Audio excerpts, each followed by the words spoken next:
Holy Smoke Road in Shaftsbury is one of those dirt roads that runs up the side of a hill and circles around near the top of the ridgeline, offering a fairly spectacular view of the valley to the north, which offers a clue as to how it got its name. More recently, the fields and wooded areas south of it, looking towards Bennington, have been the site of a not unfamiliar controversy and tension between two opposing values that also have much in common. Should the land be turned over to a large-scale solar development involving thousands of solar panels to provide much-needed, renewable, non-fossil fuel-generated electrical energy that will help fight climate change and global warming?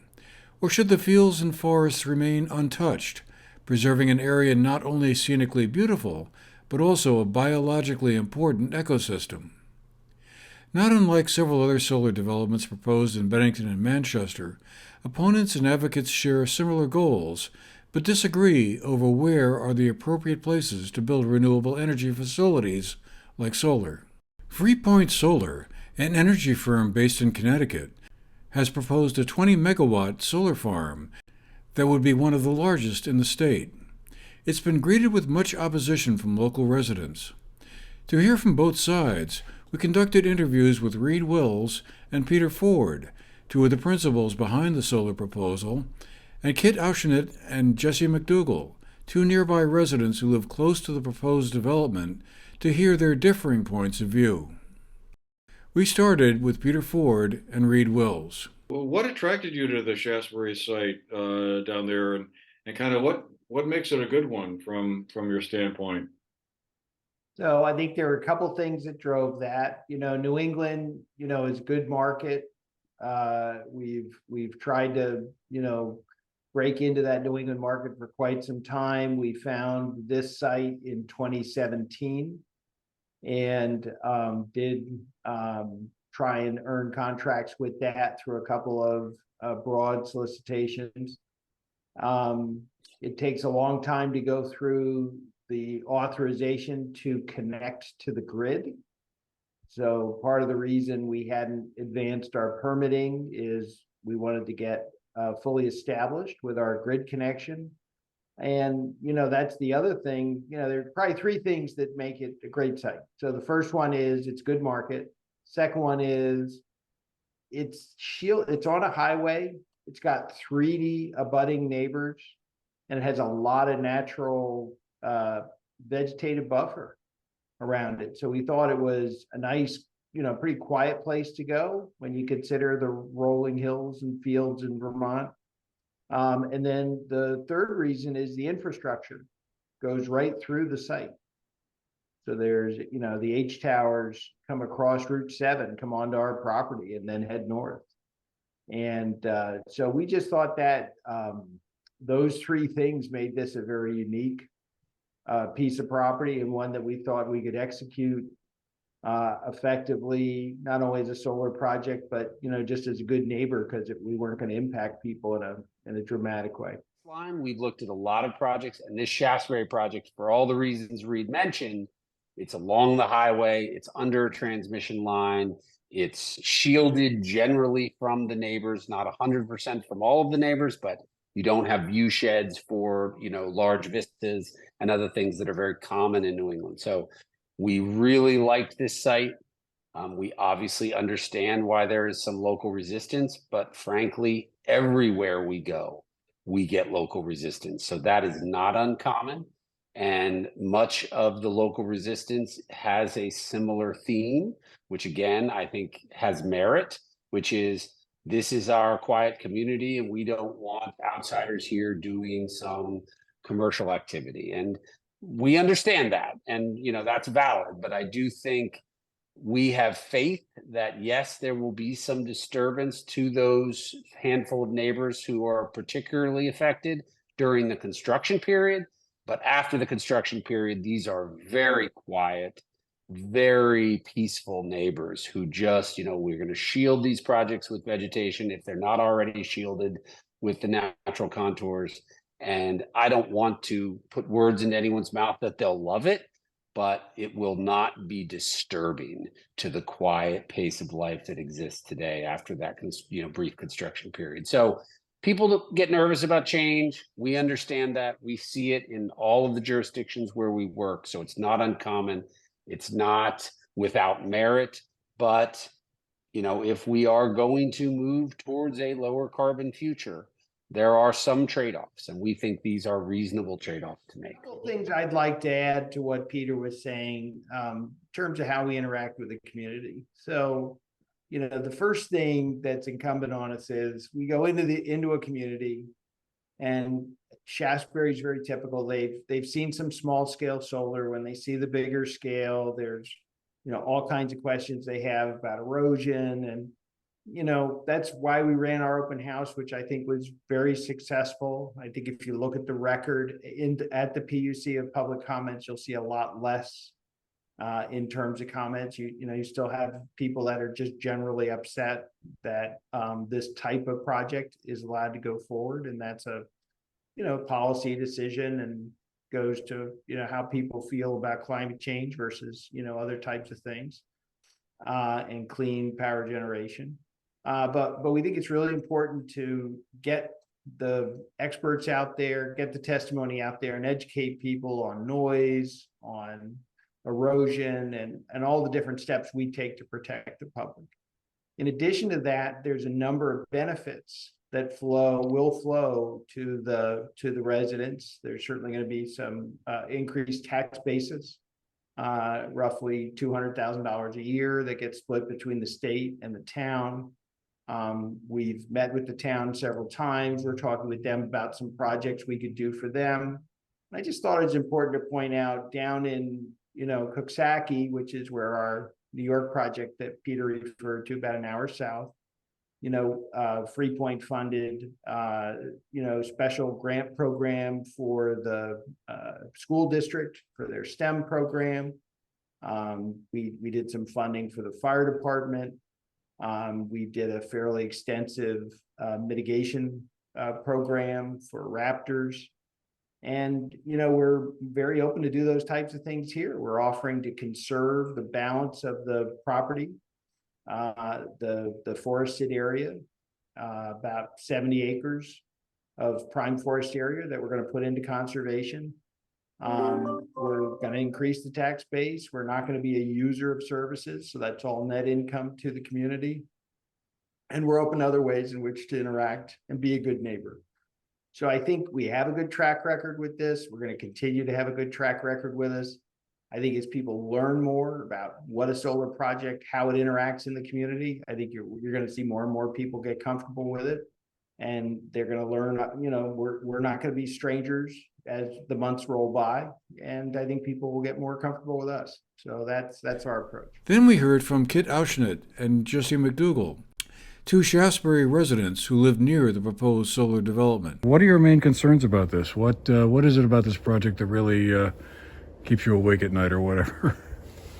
Oh God, there's so many things that it's hard, but I'd say the major thing for me, they're all the accessory things, like, will I ever be able to sell my house kind of things. But to me, those are the secondary issues. The main issue is the destruction of the ecosystem that's on that hill.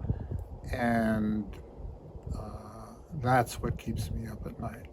Just thinking that I'll be sitting here in my house listening to chainsaws and backhoes and bulldozers tearing that hill apart and leaving an industrial wasteland, building an industrial wasteland where there was once a thriving ecosystem. And to me, that's as anti-Vermont as one can get. I can't even imagine, moving here. I moved here because of the opportunity to live in nature and be part of nature. And this is about as far from it as you can get, if they can get away with this. Yes, I agree. There are 1,000 reasons to dislike this project. I don't think leaving environmental regeneration or solving climate change in the hands of billion-dollar energy and gas, oil companies is the right move. That land up there is a healthy, functioning, biologically diverse photosynthesizing paradise. It is doing exactly what we need healthy land to do ecologically. I understand Vermont wants to move in the direction of renewable energy, carbon-free energy. I support that. I understand the need for it, but a tool is only as good as how and when it's used. A hammer. I love hammers when they're building my house. I hate hammers when they're breaking my thumb. Solar panels are a tool like any other, and I cannot think of a more destructive implementation of solar energy production than cutting down healthy functioning forest and scraping topsoil off of so many acres of healthy meadow. We are degrading the very thing that we need to get us out of this ecological mess. And it's Disheartening. It's upsetting that humans are panicking to the point where we are ripping down that which we're trying to save. We are turning to technological solutions for a biological problem. If we think about this globally, 2/3 of the globe's landmass is desert or grasslands turning to desert. They are not photosynthesizing or not photosynthesizing as well as they should, and photosynthesis is the only process that's pulling carbon dioxide out of the atmosphere. It is happening in Vermont in these green mountains of state, the Green Mountain State, famous for its photosynthesis, right? It is happening here in abundance, and as stewards and inhabitants of that green and growing ecosystem, which is shrinking every day on the planet, I think our role in the climate fight is to protect and strengthen the ecology, diversity, resilience, the natural cycles of the land that are functioning here and made us famous and a special place to be. I think if we're just thinking in terms of Vermont, our focus is too small. And the idea that we're going to be the energy capital of Connecticut, because that's where the profits are going and that's where the benefit is going to. I think it's a dereliction of duty on the behalf of our elected officials who we would like to protect the citizens of this hill and the human and wildlife and plant communities. We need their protection, and they are inviting in the wolves of Wall Street to tell us what and where we can what we can do with our resources. Yeah, and we're both proponents of solar energy. I want to make that clear. I have it on my roof. Jesse has it on his barn's roof. And that's where it belongs. I mean, that's where solar panels belong, and they belong in other degraded areas. And there are plenty here to use for that purpose. The one thing that drew these guys to this particular location was the power line. And they, so they're taking advantage of that. They're doing the lowest cost implementation they can do. And they care nothing about Vermont, I can guarantee you that. None of them are from Vermont. There are some consultants who come from Vermont. But it's really disturbing that this should be allowed to get this far without any real pushback from the state, the town, the district, wherever, saying, well, wait a minute, this isn't right. When I first opened this plan in December and looked at it, I said, how can they do this? It's not plausible that anyone would let them get away with it. And yet, here we are, about to enter into a trial at the PUC. The solar project is currently before the state's Public Utility Commission for a Section 248 Certificate of Public Good, and an initial hearing is planned for later in June. For more background on how this proposed project fits into the regional approach to solar and renewable energy, we spoke with Bill Colvin, the Executive Director of the Bennington County Regional Commission, and Janet Hurley, the BCRC's Assistant Director and Planning Program Manager. So the Regional Commission, every 8 years, is responsible for generating a regional energy plan, which is in addition to the overall regional plan that it creates.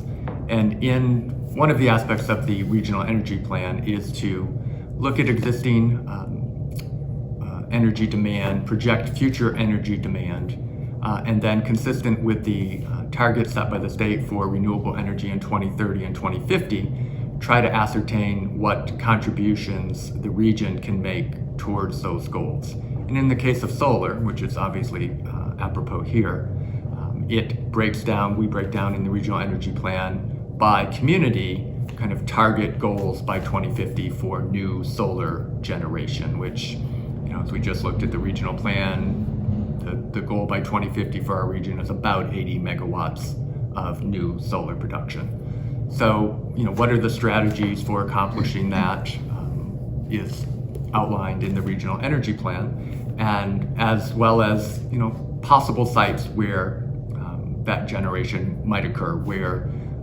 the circumstances are such that it would be a site conducive to solar generation or wind or hydro or whatever renewable source you're looking at. So that's one aspect of the regional work. The other aspect is working directly with the municipalities as they evaluate kind of their needs and concerns and opportunities with regard to energy as well. And several of the regional towns have adopted enhanced energy plans where the towns take a kind of deeper dive in what can the municipal contribution be to that, what should be the strategies for accomplishing increased renewable energy in the community, and on the flip side, what are the concerns? What would they like to see with regard to screening or traffic control or other mitigating efforts? So in the case of Shaftsbury, when the town did its most recent municipal plan, they decided not to pursue an enhanced energy plan at that time. They were very open to kind of the widespread opportunities to install solar as a result of potentially as a result of this project. But given the attention to this project, Shaftsbury has recently engaged BCRC to, in fact, assist them with developing this enhanced energy plan, which will actually not be done in time to have any bearing on this particular project. So, I mean, it's not something of this scale hasn't been done in this part of Vermont, and in fact, it's only the third facility of this scale that's been proposed in Vermont, with one having been built in the last several years in Ludlow, I think is the place. So it's a new scale of solar development for Vermont. The Shaftsbury Energy Plan, as it currently sits, certainly didn't anticipate anything of this scale.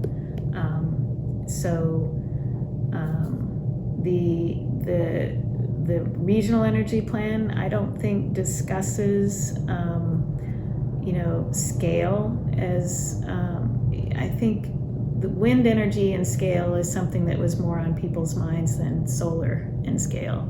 And so I think going forward, this is something that we will address in any future revisions to the energy plan, but it's definitely something that is new to what people have been thinking about in this region.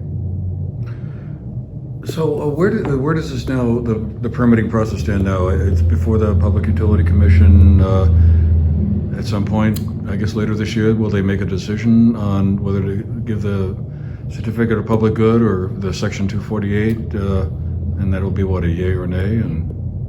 Yeah, so for an extended period of time, and back when the project first came to light, there's something known as an advance notice period, which has to be at least 45 days. It was substantially longer than that in this case. And then Freepoint Shaftsbury Solar formally submitted the application on May 3rd to the Public Utility Commission to kind of officially start the clock for the Section 248 process.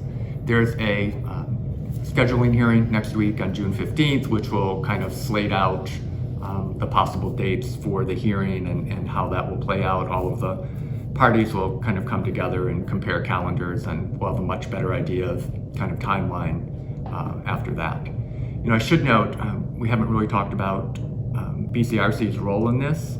As a regional planning commission, BCRC is a statutory party to any Act 250 or Section 248 process and has the ability to provide comment. And really in this case, we expect that our comments will be limited to how the project is consistent with the goals and policies of both the regional plan and the regional energy plan.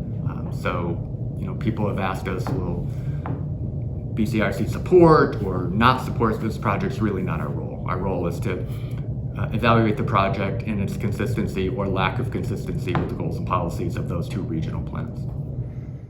The complexities of bringing more renewable energy sources while integrating them into Vermont's landscape remain pronounced and often controversial.